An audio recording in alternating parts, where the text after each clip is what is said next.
Feliz Agosto! Happy August!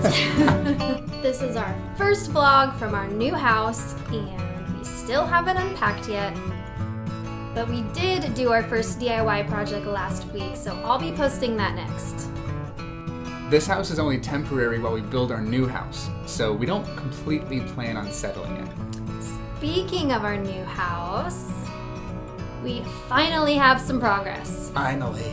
A couple weeks ago, I watched the old house get demolished, and now we've got an empty lot to start building on. We're still waiting on the build permit, which we submitted, about 6 weeks ago? Of course. But the latest curveball is our builder told us last week that we actually have to build a sidewalk and an entrance to our driveway in a neighborhood that doesn't even have sidewalks.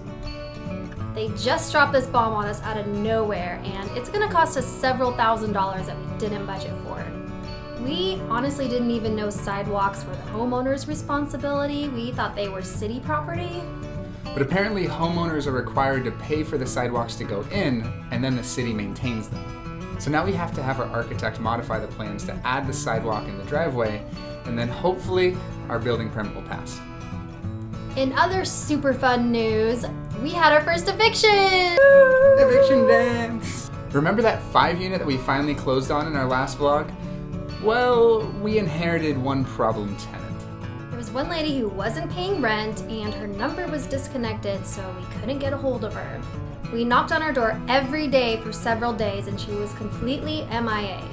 So I had to do some research on the Florida eviction process. Luckily, there's a bunch of forms you can download online, and the first of which is a 3-day notice, which basically gives them 3 days to pay or move out.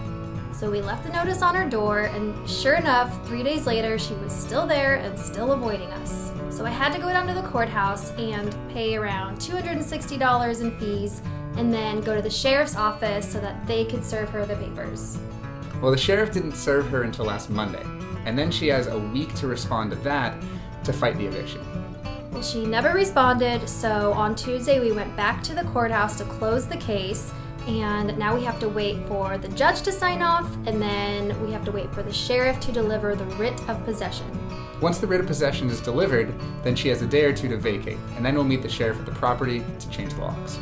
And who knows what condition she left the place in. It could be completely trashed. So now we're gonna have to go in and get rid of whatever she left behind. Yard sale! We gotta make any repairs, we gotta clean the place up, and get it ready for new renters. When this is all over, we're gonna end up losing thousands in unpaid rent, court fees, repairs, and some cleaning. And we've got to stop everything we're doing and focus on getting this unit back on the market because we're losing money every day it's not rented. And this is why you add in a percentage for vacancy when evaluating a property, because situations like this definitely come up. But it's also a learning experience, and now we are fluent in the eviction process for next time. So I'm sure this is gonna happen again.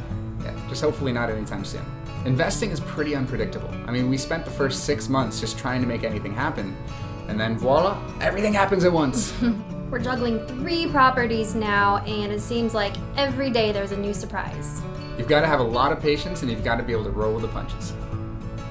Is that your punch? It's me rolling with the punches. I'm not sure I would choose you in a fight. Hopefully by next week we will have a resolution to this eviction, and we can take you guys inside the unit with us as we get it rent ready. And maybe we'll also have our build permit, and maybe we'll be in the middle of another DIY project at this house. We don't know what's gonna happen, so you're just gonna have to tune in to find out. Subscribe below or above, wherever it is. Below? Subscribe below. Subscribe below. Subscribe below.